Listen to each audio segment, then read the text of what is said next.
Hello बच्चों, स्वागत है आप सभी का मेरे यूट्यूब चैनल स्वाति ई क्लासेस में। आज हम लोग पॉलिनोमियल में जो टॉपिक पढ़ेंगे वो है फैक्टर थ्योरम। बच्चों, पॉलिनोमियल का आज मैं 5वां क्लास ले रही हूँ। इससे पहले मैंने पॉलिनोमियल का 4 और क्लास लिया है। अगर आप उन वीडियोस को देखना चाहें तो वीडियोस का लिंक मैंने नीचे डिस्क्रिप्शन में दे रखा है। आज के क्लास में पॉलिनोमियल का जो मैं टॉपिक पढ़ाऊँगी वो है फैक्टर थ्योरम। बच्चों, फैक्टर थ्योरम को पढ़ने से पहले हम लोग समझेंगे कि फैक्टर क्या होता है, फैक्टर किसे कहते हैं। मैंने 2 नंबर लिया 5 और 15। मैंने कहा कि 5 से 15 को डिवाइड करने के लिए तो आपने 5 से 15 को डिवाइड किया 3 टाइम्स में, रिमाइंडर 0, यहाँ पे रिमाइंडर 0 आया। इसका मतलब रिमाइंडर 0 आया, इसका मतलब कि 15 5 से पूरी तरह डिविजिबल है, तो 5 15 का एक फैक्टर कहलाएगा। अगर किसी नंबर से कोई नंबर पूरी तरह डिविजिबल रहे तो जिस नंबर से हम लोग डिवाइड करते हैं वो डिवाइडेंड का, यहाँ पे 5 क्या है, 5 एक डिवाइज़र है, 15 डिवाइडेंट है, 3 कोसेंट हुआ और रिमाइंडर यहाँ पे 0 हुआ। तो 5 से 15 डिवाइड हो रही है, 5 से 15 डिवाइड हो रहा है तो 5 15 का एक फैक्टर कहलाएगा। अब हम लोग समझते हैं फैक्टर थ्योरम क्या होता है। फैक्टर थ्योरम बिल्कुल फैक्टर वाले ही कॉन्सेप्ट पे बेस्ड है बच्चों। फैक्टर थ्योरम क्या कहता है बच्चों, if px is a polynomial of degree n greater than equal to 1 and a is any real number, then first case है x minus a is a factor of px if pa is equal to 0, and second कह रहा है कि pa is equal to 0 if x minus a is a factor of px। आइए इस बात को हम लोग समझते हैं। मान लीजिए कोई पॉलिनोमियल है px और रिमाइंडर है pa, तो x माइनस a अगर हम एक फैक्टर लेते हैं तो पहला केस कह रहा है x minus a is a factor of px if pa is equal to 0। अगर pa इज इक्वल टू 0 हो जाता है, यानी कि रिमाइंडर जो है वो 0 हो जाता है, तो x माइनस a px का एक फैक्टर होगा।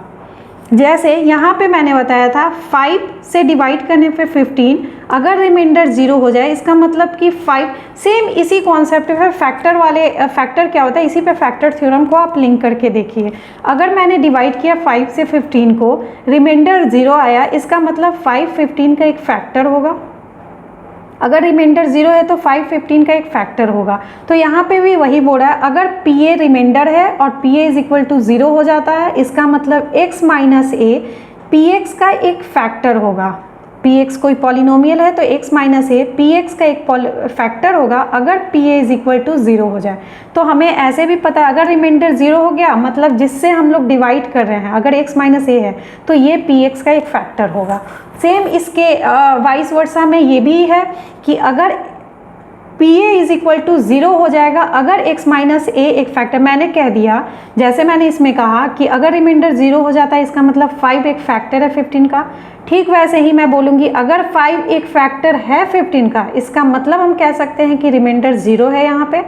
तो अगर मैं बोल दूँ कि x माइनस a एक फैक्टर है px का, इसका मतलब कि pa इज इक्वल टू 0 है, रिमाइंडर 0 है, फैक्टर है मतलब रिमाइंडर 0 है। यही हमारा फैक्टर थ्योरम कहता है। दोनों केस में यहाँ पे जो मैंने लिखा है कि x minus a is a factor of px if pa is equal to 0, अगर pa 0 है तो x माइनस a एक फैक्टर होगा, और अगर pa इज इक्वल टू 0 तब होगा जब x माइनस a एक फैक्टर है। दोनों एक दूसरे के वाइस वर्सा में करेक्ट स्टेटमेंट है। इसी फैक्टर थ्योरम के कॉन्सेप्ट पे हम लोग कुछ क्वेश्चंस को सॉल्व करेंगे और इसी कॉन्सेप्ट पे एक आगे का एक्सरसाइज एनसीईआरटी से एक्सरसाइज 2.4 के सारे क्वेश्चन सॉल्व होंगे। आइए हम लोग इस फैक्टर थ्योरम पे बेस्ड कुछ क्वेश्चन को सॉल्व करते हैं। मैंने एक क्वेश्चन लिखा, examine whether x plus 2 is a factor of x cube plus 3x square plus 5x plus 6। मैंने एक पॉलिनोमियल यहाँ पे आपके सामने लिखा, x cube plus 3x square plus 5x plus 6। मैंने ये एक पॉलिनोमियल लिखा और मैं बोल रही हूँ कि आपको बताना है कि क्या x प्लस 2 इसका एक फैक्टर है। ये एक पॉलिनोमियल है x cube plus 3x square plus 5x plus 6। आपको बताना है क्या x प्लस 2 इसका एक फैक्टर है। मैंने क्या कहा, फैक्टर है कि नहीं है, ये चेक करने के लिए हमें ये प्रूव करना होगा कि रिमाइंडर 0 आ जाए। अगर रिमाइंडर 0 आ गया मतलब वो एक फैक्टर होगा। x + 2 फैक्टर है कि नहीं, अगर इस पूरे पॉलिनोमियल का वैल्यू हम लोग 0 कर दे, इसका रिमाइंडर 0 आ जाए, इसका मतलब x + 2 एक फैक्टर होगा इस पॉलिनोमियल का। इसके लिए हम लोग 0 ऑफ अ नंबर निकाल पढ़े हैं। अगर यहाँ पे x + 2 = 0, यहाँ से x का वैल्यू -2 आ जाएगा। अब इस x के वैल्यू -2 को इस पॉलिनोमियल में जहाँ जहाँ x वेरिएबल है वहाँ पे हम लोग x का वैल्यू पुट करेंगे, और अगर पूरे पॉलिनोमियल का वैल्यू 0 हो गया, इसका मतलब x + 2 एक फैक्टर है। आइए रख के देखते हैं। -2 का क्यूब प्लस 3 -2 का स्क्वायर प्लस 5 - 2 प्लस 6, ये था। इसे हम लोग सॉल्व करते हैं तो -2 का क्यूब हो जाएगा -8 प्लस ये माइनस माइनस प्लस में रहेगा 4, और 4 × 3 12 -10 प्लस 6 होगा। यहाँ पे इसे हम लोग सॉल्व करते हैं तो माइनस माइनस वाला एक साथ प्लस हो जाएगा 18 प्लस यहाँ पे 18, -18 और +18 आपस में कैंसिल होकर रिमाइंडर 0 हो जाएगा।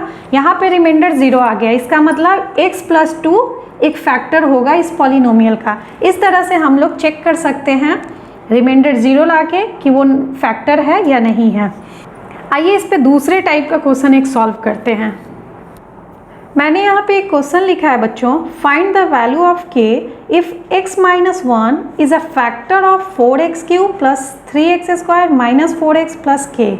मैंने यहाँ पे एक पॉलिनोमियल लिख दिया और मैंने कहा कि x अभी तक मुझे प्रूफ करना था कि क्या वो x - 1 या जो भी दिया रहेगा वो एक फैक्टर है कि नहीं। उसके लिए पूरे पॉलिनोमियल में x का वैल्यू पुट करके हम लोग 0 के इक्वल किए। अगर है तो वो एक फैक्टर होगा। यहाँ पे इस टाइप के क्वेश्चन में कह रहा है कि x - 1 एक फैक्टर है इस पॉलिनोमियल का, लेकिन यहाँ पे k दे दिया है कांस्टेंट एक, और k का वैल्यू हमें फाइंड करना है। ऐसे क्वेश्चन को हम लोग कैसे सॉल्व करेंगे? अगर x - 1 एक फैक्टर है, इसका मतलब x - 1 = 0 हो जाएगा। यहाँ से x का वैल्यू 1 हो गया। अब इस x के वैल्यू 1 को हम लोग इस पॉलिनोमियल में जहाँ जहाँ x है वहाँ पे x का वैल्यू पुट करेंगे। आइए पुट करके देखते हैं। 4x के जगह पे 1 का क्यूब प्लस 3 1 का स्क्वायर -4 1 प्लस k। और अगर फैक्टर इसका मतलब पूरे पॉलिनोमियल का वैल्यू 0 है तो हम लोग इसके = में 0 लिख सकते हैं, क्योंकि मैंने बताया कि अगर फैक्टर है तो इसका मतलब पूरे पॉलिनोमियल का वैल्यू रिमाइंडर जो है वो 0 हो जाएगा। तो यहाँ पे हम लोग पूरे का वैल्यू = 0 कर दिया है। यहाँ से सॉल्व करने पे हम लोग k का वैल्यू फाइंड कर लेंगे, और हमें find the value of k ही करना था। तो यहाँ से हो जाएगा 4 × 1 plus 3 -4 plus k = 0। 4 + 3 -4 plus k = 0। Plus और माइनस में 4 है तो आपस में कैंसिल हो जाएगा। 3 प्लस k = 0, k = -3 आ जाएगा। k का वैल्यू ही तो हमें फाइंड करना था और k = -3 आ गया। इस टाइप के क्वेश्चन में हम लोग इस तरह से सॉल्व करेंगे, कैसे वैल्यू फाइंड करेंगे। मैं ये एग्जाम्पल में आप लोगों को इसलिए क्वेश्चन बता रही हूँ क्योंकि सेम इसी कॉन्सेप्ट पे बेस एक्सरसाइज में आपको क्वेश्चंस मिलेंगे। एक्सरसाइज में भी आपको वैल्यू फाइंड करना मिलेगा, जैसे k का वैल्यू फाइंड करना मैंने बताया है, वैसी तरह से सेम इसी कॉन्सेप्ट पे इसी टाइप का क्वेश्चन एक्सरसाइज में मिलेगा, जिसे आप इस तरह से आसानी से सॉल्व कर सकते हैं। आगे हम लोग देखेंगे बच्चों फैक्टराइजेशन ऑफ पॉलिनोमियल क्या है। पॉलिनोमियल का फैक्टराइजेशन क्या होता है? फैक्टराइजेशन का मतलब हो गया पॉलिनोमियल को फैक्टराइज करना, यानी कि उसका अगर आपको कोई पॉलिनोमियल दिया हो, मान लीजिए example x² plus 3x plus 4, मैंने एक पॉलिनोमियल लिखा और मैं बोलूँ कि इसे फैक्टराइज कीजिए, इसका मतलब है कि मैंने आपसे इसका फैक्टर फाइंड करने के लिए कहा है, इसका फैक्टर फाइंड करना है, करेक्ट। और फैक्टर हम लोग बच्चों किसी भी पॉलिनोमियल का फैक्टर हम लोग 2 मेथड से फाइंड कर सकते हैं। फर्स्ट जो मैंने इस आज के क्लास में पढ़ाया फैक्टर थ्योरम मेथड, और दूसरा by splitting the middle term method. आपने पहले शायद पढ़ा हो by splitting the middle term method. दोनों मेथड से हम लोग किसी भी पॉलिनोमियल को फैक्टराइज कर सकते हैं, यानी कि उसका फैक्टर फाइंड कर सकते हैं। मैं एक एग्जांपल के थ्रू, मान लीजिए मैंने यहाँ पे लिखा एक पॉलिनोमियल, एक क्वाड्रेटिक पॉलिनोमियल लिखती हूँ ax² plus bx plus c। मैंने ये एक पॉलिनोमियल लिखा या एक क्वाड्रेटिक पॉलिनोमियल लिखा। क्वाड्रेटिक का मतलब जिसमें हाईएस्ट डिग्री 2 हो। मैंने प्रीवियस क्लास में बताया है इस पॉलिनोमियल में जो हाईएस्ट डिग्री है वो 2 है। इसका मतलब ये एक क्वाड्रेटिक पॉलिनोमियल हुआ। तो अगर क्वाड्रेटिक पॉलिनोमियल दिया है, इसे अगर हम लोग by splitting middle term method से करते हैं इसका फैक्टर फाइंड, तो क्या करना रहता है, जो b है मिडिल टर्म को स्प्लिट करना है। कैसे करना है, b को write b as the sum of two numbers whose product is ac। इस b को हमें ऐसे दो नंबर के सम के बराबर में लिखना है जिसका प्रोडक्ट ac के इक्वल हो। मान लीजिए मैंने दो नंबर लिया p और q, करेक्ट। तो p plus q is equal to b होना चाहिए और p multiply q is equal to ac होना चाहिए। इसे मैं एग्जाम्पल से सॉल्व करके आप लोगों को बताती हूँ। मैं एक क्वेश्चन ले रही हूँ, यहाँ पे मैं एक पॉलिनोमियल ले रही हूँ y² माइनस 5y प्लस 6। यहाँ पे मैंने एक पॉलिनोमियल लिया y² माइनस 5y प्लस 6 और मैंने कहा ये py इज इक्वल टू है, करेक्ट। मैंने कहा इसका फैक्टर फाइंड करना है, दोनों में फैक्टराइज करना है, इसे फैक्टर फाइंड करना है दोनों मेथड से। पहला फैक्टर थ्योरम मेथड और दूसरा by splitting the middle term method से। आप लोगों को ये बता दूं बच्चों कि अगर क्वाड्रेटिक पॉलिनोमियल है इसका मतलब इसका 2 फैक्टर फाइंड होगा। अगर पॉलिनोमियल क्यूबिक होगा तो उसका 3 फैक्टर फाइंड होगा। जैसे यहाँ पे क्वाड्रेटिक ये पॉलिनोमियल है, इसका मतलब इसका 2 फैक्टर फाइंड होना चाहिए। मान लीजिए मैंने एक फैक्टर y माइनस ए ले लिया और दूसरा फैक्टर y माइनस बी है, इसका 2 फैक्टर y माइनस ए और y माइनस बी होगा। अगर मैं इसे by splitting middle term method से, फर्स्ट मेथड से बनाती हूँ, by splitting the middle term method से, तो हमें क्या करना है, y² माइनस 5y प्लस 6। अब इस b को ऐसे दो नंबर के सम के इक्वल लिखना है जिसका प्रोडक्ट ac के इक्वल हो जाए। मैं -5 को हम लोग लिख सकते हैं, अगर मैं इसे y² minus 3y minus 2y plus 6 लिखूं तो -3 और -2 मैंने लिया, माइनस माइनस प्लस 6y² हो जाएगा ac के इक्वल। इस तरह से मिडिल टर्म को हम लोग स्प्लिट किए। -5y को हम लोगों ने -3y और -2y लिख सकते हैं और ऐड होने से ये 5y हो जाएगा। तो बीच वाला को तो हम लोगों ने ऐसे लिख दिया। इस दोनों का प्रोडक्ट 6y² के इक्वल होना चाहिए, 6y² के, तो ये हो जाएगा माइनस माइनस प्लस 3 × 2 6y²। तो इस तरह से हम लोग स्प्लिट किए मिडिल टर्म को। अब यहाँ से y कॉमन हो गया तो y माइनस 3, इसे हम लोग 2 कॉमन करते हैं तो y माइनस 3 लिख सकते हैं। तो यहाँ पे y माइनस 2 एक हो गया फैक्टर और दूसरा y माइनस 3, इसे एक बार ही लिखे तो एक फैक्टर y माइनस 2 फाइंड हुआ, दूसरा y माइनस 3 हुआ। यही हम लोग माने थे अगर क्वाड्रेटिक पॉलिनोमियल है तो इसका 2 फैक्टर होगा, एक y माइनस ए दूसरा y माइनस बी। हमें मिल गया दोनों फैक्टर y माइनस 2 और y माइनस 3। इस तरह से हम लोग इस by splitting the middle term method से फैक्टर फाइंड कर सकते हैं। दूसरा जो इस आज के क्लास का टॉपिक है फैक्टर थ्योरम मेथड, उस मेथड से भी मैं आप लोगों को फैक्टर फाइंड करके दिखाती हूँ।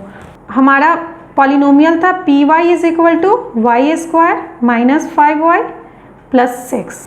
तो इसका 2 फैक्टर y माइनस ए होगा और y माइनस बी होगा। ये जो कांस्टेंट टर्म हम देख रहे हैं A B is equal to हम लोग 6 मान लिए, क्योंकि हमें ये ए बी का वैल्यू ही फाइंड करना है, जो कि यहाँ 2 और 3 आप देख रहे हैं, ये ए बी का वैल्यू फाइंड करना है। ये constant term 6 A B is equal to हो जाएगा। अब इस 6 का फैक्टर या तो इसमें से ए 2 हो सकता है, 3 हो सकता है, लाइक 6 का क्या क्या फैक्टर हो सकता है। 6 का 1 होगा फैक्टर, 2 होगा फैक्टर, 3 होगा फैक्टर, ये 6 के फैक्टर होंगे। तो या तो इसमें से A 1 हो सकता है, 2 हो सकता है, 3 हो सकता है। B के साथ भी सेम केस, अगर एक फाइंड हो जाता है A तो दूसरा 2, 3 कुछ भी होगा। इसके लिए हम एक एक करके 1, 2, 3 के वैल्यू को इस पॉलिनोमियल में रख के देखें। फैक्टर तभी होगा जब पूरे पॉलिनोमियल का वैल्यू 0 के इक्वल हो जाएगा, रिमाइंडर 0 हो जाएगा, हमें पता है। तो एक एक करके हम लोग वैल्यू रख के चेक करेंगे। अगर पूरे पॉलिनोमियल का वैल्यू 0 हो जाता है इसका मतलब वो एक फैक्टर है। यहाँ पे हम लोग y² माइनस 5y प्लस 6, इसमें 2 को रख के देखते हैं। जब हम लोग 2 स्क्वायर किए माइनस 5 इंटू 2 प्लस 6 तो 4 माइनस 10 प्लस 6 4 10 माइनस 10 आपस में कैंसिल होकर रिमाइंडर 0 हो गया।